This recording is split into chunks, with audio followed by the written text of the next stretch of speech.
कर्नाटक में इस वक्त चुनावी सरगर्मियां पूरे शबाब पर हैं। 10 मई को वोटिंग और 13 मई को नतीजे आने हैं। कांग्रेस, बीजेपी और जेडीएस जैसी तमाम बड़ी पार्टियां वोटरों को खींचने के लिए हर तिकड़म लगा रही हैं। होड़ लगी है कि कौन कितना ज्यादा लुभावने वादे करता है। घोषणा पत्रों में दिल खोलकर मुफ्त की चुनावी रेवड़ियां बांटने का वादा भी किया गया। ये वादे ऐसे समय में किए गए हैं जब कर्नाटक 5 लाख करोड़ रुपए के कर्ज में डूबा हुआ है। आइए बताते हैं कि किस किस पार्टी ने क्या क्या मुफ्त देने का वादा किया और इस वादे से सरकारी खजाने पर कितने हजार करोड़ का बोझ पड़ने वाला है। चुनावों में मुफ्त चीजें बांटने के वादों की शुरुआत दक्षिण भारत से ही मानी जाती है। टीवी, लैपटॉप्स, वॉशिंग मशीन, सोने की चेन, बाइक और यहां तक कि गाय भेड़ तक न जाने कैसी कैसी चीजें देने का पार्टियां वादा करती रही हैं और ये चलन धीरे धीरे पूरे देश में फैल चुका है। दिल्ली में मुफ्त बिजली देने को लेकर किस कदर विवाद हुआ ये देखा ही आपने होगा। फ्री में चीजें बांटने का वादा करने वाले इसके पीछे अपनी दलीलें भी देते आए हैं, लेकिन बहुत से जानकार लोग इसे गलत बताते हैं। उनका यह मानना है कि इससे सरकारी खजाना तो खाली होता ही है, लोगों को मुफ्तखोरी की आदत भी लग जाती है। साथ ही सुप्रीम कोर्ट भी इसे लेकर सख्ती दिखा चुका है। ऐसा करने वाले दलों की मान्यता रद्द करने की भी मांग तक हो चुकी है। खैर, ये एक अलग बहस है। आइए पहले ये जान लेते हैं कि कर्नाटक चुनाव में किस दल ने क्या क्या मुफ्त देने का वादा किया। उसके बाद बात करेंगे कि इससे कितना बोझ पड़ेगा। कांग्रेस ने हाल ही में अपना चुनावी घोषणा पत्र जारी किया। इसमें बजरंग दल पर बैन जैसी बातों के अलावा कई चीजें फ्री में देने के वादे किए गए। इसमें शामिल है हर परिवार को 200 यूनिट मुफ्त बिजली दी जाएगी। हर महीने परिवार के मुखिया महिला को 2000 रुपए दिए जाएंगे। सभी महिलाओं को बसों में मुफ्त सफर के लिए पास मिलेगा। बेरोजगार स्नातकों को 3000 रुपए 2 साल तक दिए जाएंगे। साथ ही बेरोजगार डिप्लोमा धारकों को 1500 रुपए प्रति माह दिए जाएंगे। और इसके अलावा गरीब परिवारों की बात करें तो हर महीने गरीब परिवारों को 10 किलो चावल मुफ्त मिलेगा। और अब बात कर लेते हैं बीजेपी की। देखिए, वैसे तो पार्टी मुफ्त चीजें बांटने के हमेशा से खिलाफ रही है, सुप्रीम कोर्ट में भी अपना रुख स्पष्ट कर चुकी है, लेकिन कर्नाटक चुनाव में वो भी पीछे नजर नहीं आई। देखिए उनके वादों की लिस्ट। गरीब परिवारों को रोज आधा लीटर नंदिनी दूध मुफ्त दिया जाएगा। 30 लाख महिलाओं को बस में फ्री पास दिए जाएंगे। गरीब परिवारों को साल में रसोई गैस के 3 सिलेंडर मुफ्त दिए जाएंगे। साथ ही गरीब परिवारों को तिरुपति, अयोध्या या काशी जाने के लिए 25,000 रुपए मिलेंगे। SC/ST परिवार की महिलाओं को उनके नाम 10,000 रुपए की FD 5 सालों के लिए करवाई जाएगी। गरीब परिवार को 5 किलो चावल और 5 किलो बाजरा भी दिया जाएगा।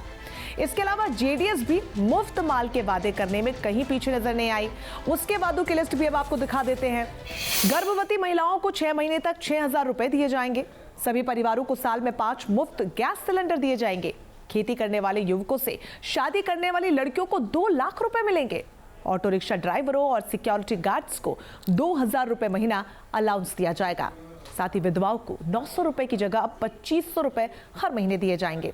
किसानों को बीज और खाद जैसी चीजों के लिए प्रति एकड़ 10,000 रुपए दिए जाएंगे। चलिए अब देखते हैं कि राजनीतिक दलों की इन चुनावी रेवड़ियों को अगर बांटना पड़ा तो सरकारी खजाने पर इसका कितना बोझ पड़ेगा।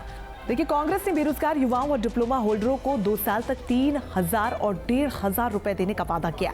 2020 और 21 में उच्च शिक्षा पर हुआ ऑल इंडिया सर्वे ये बताता है कि कर्नाटक में 18.2 लाख अंडर ग्रेजुएट स्टूडेंट्स हैं और मान लिया जाए कि हर साल 6 लाख छात्र भी ग्रेजुएशन कर लेते हैं, तब उन्हें 3,000 रुपए महीना देने का सालाना खर्च 2160 करोड़ रुपए बैठेगा और 2 साल में यह खर्च 4320 करोड़ हो जाएगा। और इसी तरह सर्वे में राज्य के डिप्लोमा होल्डरों की तादाद लगभग 2.5 लाख बताई गई है। इन्हें 1500 रुपए महीना देने का 2 साल का खर्च लगभग 900 करोड़ आने का अनुमान है। अब हर गरीब परिवार की मुखिया महिलाओं को 2,000 रुपए देने के वादे की बात कर लेते हैं। इस वक्त लगभग 1.28 करोड़ BPL परिवार हैं। इन्हें 2,000 रुपए प्रति महीना देने का खर्च लगभग 30,000 करोड़ सालाना बैठेगा। और इसके बाद अब 200 यूनिट फ्री बिजली की खर्च की भी पूरी अपडेट जान लेते हैं। कर्नाटक में 1.79 करोड़ परिवार हैं। 200 यूनिट बिजली का महीने का जो खर्च है लगभग 1,200 रुपए और साल का करीब 14,000 रुपए बैठता है। तो वहीं परिवारों का खर्च जोड़े तो कुल रकम 25,000 करोड़ हो जाती है। और अब बीजेपी के वादों का गुणागणित भी जान लीजिए। बीजेपी ने हर BPL परिवार को आधा लीटर नंदिनी दूध मुफ्त देने का वादा किया और इसकी कीमत अभी 20 रुपए है। सरकार के मुताबिक राज्य में 1.17 crore priority BPL ration card हैं और इन पर निर्भर परिवार के सदस्यों की जो तादाद है वो 3.97 करोड़ है। हर रोज इन्हें आधा लीटर दूध देने का सालाना खर्च लगभग 8,500 करोड़ बैठेगा। ये तो सिर्फ एक वादे का गणित है। आप अंदाजा लगा सकते हैं कि अगर सभी वादों को पूरा करना पड़ा तो कर्नाटक सरकार पर खजाने का क्या हाल होगा और कितना खर्च कर्नाटक सरकार पर आने वाला है। तो चुनावी घोषणाओं में मुफ्त चीजों के ऐलान मतदाताओं के मन को किस कदर प्रभावित करते हैं, इसका उदाहरण 2019 में हुए एक सर्वे में मिला था।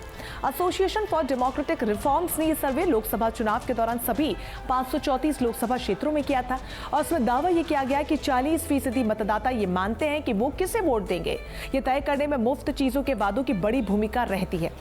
बहरहाल कर्नाटक चुनाव में किए गए फ्री के वाले वादे मतदाताओं पर कितना असर डाल पाएंगे ये तो वक्त ही बताएगा। हाँ, इतना जरूर है कि इन्हें पूरा करने में सरकार का खजाना जरूर खाली हो जाएगा।